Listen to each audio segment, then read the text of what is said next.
एक बार की बात है, एक बादशाह था और उस बादशाह के राज्य में सभी लोग बड़ी खुशी से रहते थे और खुशहाली से जिंदगी गुजारते थे। वहाँ के लोग अपने आप को बहुत ही खुशनसीब मानते थे कि हमें इतना अच्छा राजा मिला है जो हमारा ख्याल रखता है और हमें जो चाहिए वो देता है। तो एक बार उस राजा ने ये फैसला किया कि वो अपने पूरे राज्य में पैदल यात्रा करेगा और वो हर गांव के लोगों से मिलेगा, उनकी प्रॉब्लम सुनेगा और उसे हल करेगा। तो राजा ने अपनी पैदल यात्रा को शुरू किया और वो अपने राज्य के हर कोने में गया, वहां के लोगों से मिला, लेकिन लोगों ने उन्हें बताया कि हमें किसी भी तरह की कोई प्रॉब्लम या तकलीफ या परेशानी है ही नहीं। राजा ये सुनकर बहुत खुश हुआ और जब उसकी पैदल यात्रा खत्म हुई तो वो अपने महल में वापस आया। वो बहुत खुश था कि लोगों को कुछ भी परेशानी नहीं है, लेकिन यात्रा से वापस आने के बाद उसके पैर जो है वो बहुत ही दर्द करने लगे थे, क्योंकि राजा की ये पहली लंबी पैदल यात्रा थी। कई हफ्ते गुजर गए लेकिन उस राजा के पैरों का दर्द खत्म ही नहीं हुआ, बल्कि और ज्यादा बढ़ता गया।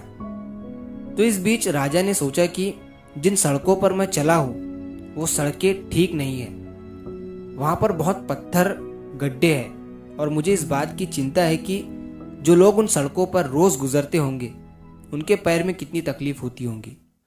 तो राजा ने एक फैसला लिया और अपने मंत्रियों से कहा कि मेरे राज्य में जितने भी गांव है और जितनी भी सड़कें हैं उन सारी सड़कों पर नरम चमड़ा ढक दो ताकि लोगों को आने जाने में आसानी हो। जब राजा के मंत्रियों ने ये बात सुनी तो वो हैरान हो गए कि राजा आप ये कैसी बात कर रहे हो, हमारा इतना बड़ा राज्य है और हर राज्य में कई सड़कें हैं और सारी सड़कों को चमड़ों से ढक देना, वो भी नरम चमड़ों से, इतना आसान नहीं है। इसके लिए बहुत ज्यादा चमड़ा बुलाना पड़ेगा, बहुत ज्यादा लोग लगेंगे और बहुत पैसा खर्च होगा।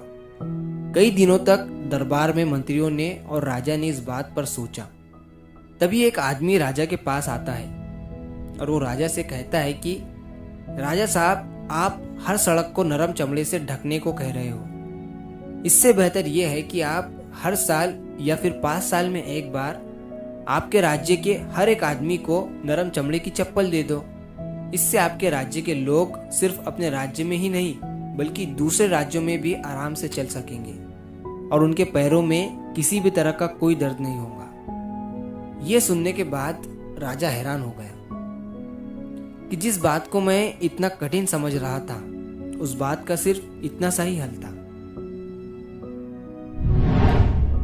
दोस्तों, इस कहानी से हमें 2 सीख मिलती है। पहली ये कि चीजें बहुत आसान होती है, हम ही उसे बड़ा सोचकर और भी ज्यादा बड़ा बना देते हैं। और दूसरी, इस कहानी से हमें ये सीख मिलती है कि हम हमेशा दूसरों को बदलने की कोशिश करते हैं, खुद को नहीं। तो सबसे पहले हमें अपने आप को बदलना चाहिए, दुनिया को नहीं। तो अगर आप इस कहानी को और भी लोगों तक पहुंचाना चाहते हो तो इस वीडियो को लाइक करिए ताकि YouTube इस वीडियो को और भी लोगों तक पहुंचाए। और अगर कहानी अच्छी लगी हो तो हमारे चैनल को सब्सक्राइब जरूर करिए। मिलता हूं मैं अगली बार इसी तरह की कहानी के साथ। तो सब्र करो, शुक्र करो और जिंदगी में आगे बढ़ो।